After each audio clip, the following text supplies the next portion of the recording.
Hey, welcome back to Mind Your Biz. Seth here, and I am with Bruno over at the Niftify booth at the NFT Expoverse in Los Angeles. I've had a great show so far. Bruno, how's it been for you so far? It's been fun. You know, a lot of like-minded people in one big space. What do you want more? Yeah, right? Yeah, this has been phenomenal. Bruno, my audience doesn't know you very well. Tell us about Bruno in 30 seconds. 30 seconds. Okay, I'll try my best. Anyway, so Bruno Ver. I'm not related to Roger Ver. I've been in crypto since 2011.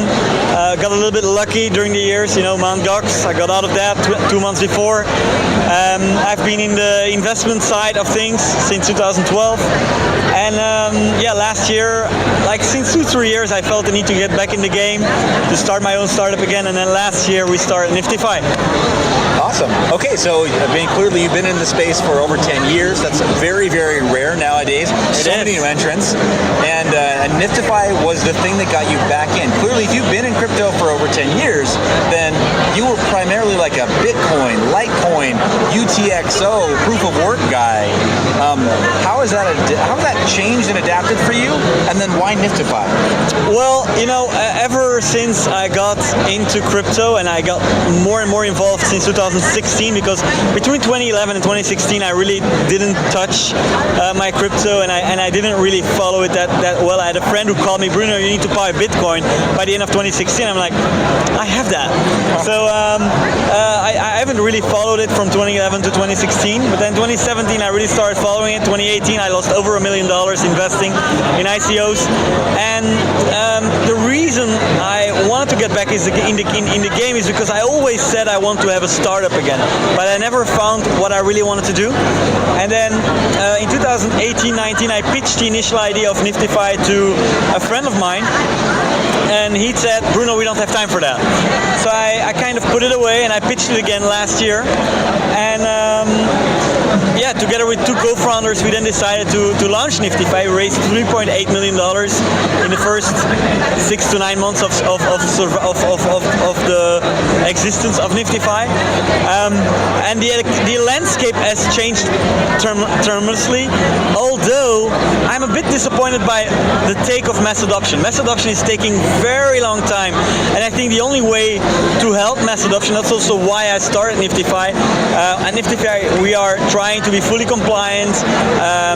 We are trying to do the things right so the average Joe can use our software, our solution, and that's the only way to stimulate mass adoption, and that's probably the main reason why I initially wanted to get involved again in having a startup myself.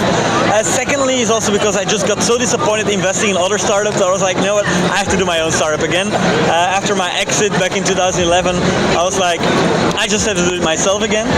And yeah, here we are today. You know, we have built a company, we have built a working product, and we're launching our platform as a service in 2 weeks, which is a white label solution for people who wanna drop their own NFTs on their own website, on their, like a Shopify for NFTs, basically, a Shopify for NFT marketplaces. Okay, phenomenal. So this is kind of, it's the promise of so many things, like you've mentioned before, that allow for mass adoption through ease of use, not through custodial ownership, and not through the sort of non-compliant, sort of hand-wavy, scofflaw approaches of like, go mix here and do this and jump through all these hoops. Well, as a startup, you can have two approaches right now.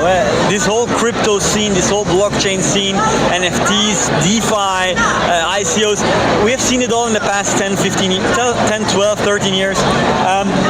You can do two things. You can say, okay, we're going to do the things right from the beginning, and that's what we have done. That's our approach. Or you can say, you know what, let's just do it, and we'll deal with the consequences afterwards. You know, we have seen the SEC going after startups. We have seen the SEC draining down startups with fines, and I didn't want to end up like that. So that's why we went to a full compliance route from the beginning, and that's why we went the route we went and we took. Okay, phenomenal. So you aim to be the Shopify of NFTs, essentially. Help my audience understand, because they don't know which platform you're built on, which blockchains are supported onboarded, and who is sort of the customer avatar? Are they the person who wants to do e-commerce but have, say, physical NFTs or physical redeemable NFTs? Who is the ideal user, and again, what blockchain can they use with Niftify? So we've built Niftify on Ethereum and Polygon. So we have Ethereum because when you sell a $50,000 painting, you don't mind spending gas fees. Of course, when you're going to sell a cap, I don't know, $20, $50, you don't want to spend $200 in gas fees. So that's why Polygon. We might be adding some other chains later on. So that's part one of your question, and then part two. Could you help me again? I'm sorry for that. Yeah. Who is the person then that uses this platform? Who's the customer persona? Initially, we started as an NFT marketplace. So basically, people who want to buy, sell, and swap NFTs, and then we kind of start building our platform as a service, which is now ready in 2 weeks from now. And the platform as a service is for anyone basically who wants to launch their own collection, but doesn't want to depend on OpenSea or any other marketplace out there, and wants to do it on their own website or on their own landing page. So our license fee starts at $25 a month for the artist, the average artist. But if you're a company, we have a company, my tailor, the guy who makes my suits, and he's gonna make an NFT of every suit he sells for proof of ownership and follow up on the suit, and just also a little bit marketing.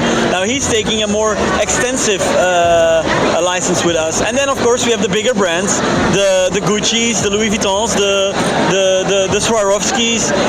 We signed a deal with Wildcat Gaming, a gaming company. We signed a deal with Marina Raphael, which is a fashion brand. And we're talking to a bunch of mainly fashion brands right now.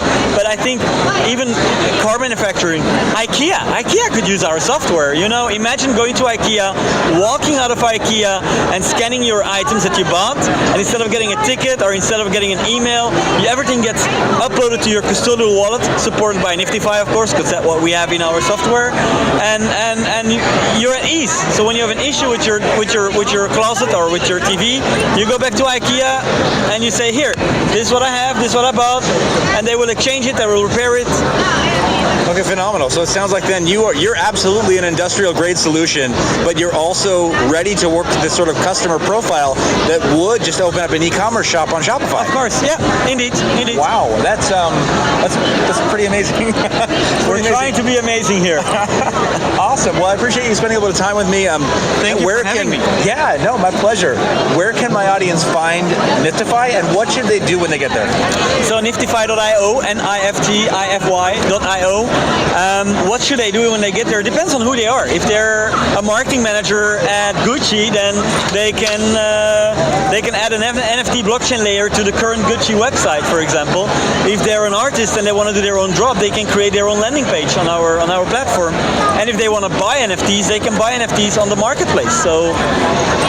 Okay, phenomenal. So lots of options there. I should ask them about social media. Are you on Twitter? Do you have a Telegram? What's the most active channel for them to get a hold of community surrounding Niftify? I would say Twitter, Telegram, and Discord. Niftify.io or Niftify_IO, depends on which network. But I would say Twitter, Discord, and Telegram. Those are the main channels we're using. Okay, phenomenal. Bruno, thank you again. Really appreciate your time. Thank you so much for having me. See you guys.